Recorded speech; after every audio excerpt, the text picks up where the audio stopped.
Stránky kalendára ukazujú 23. január 1948.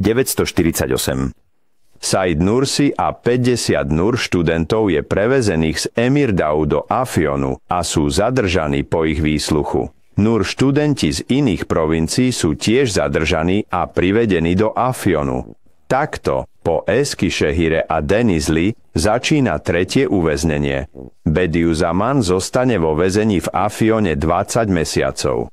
Za veľmi ťažkých podmienok napísal majstrovské dielo nazvané El Hücetuz Zehra, ktoré vstúpilo do zbierky Risale-i Nur ako 15. rej. V roku 1948 ho vzali do väzenia v Afione.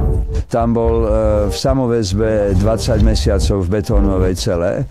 Jeden z bratov, ktorý tam bol, mi povedal, že to bolo také, že vstúpil som do jeho cely, aby som napísal jeho obhajobu.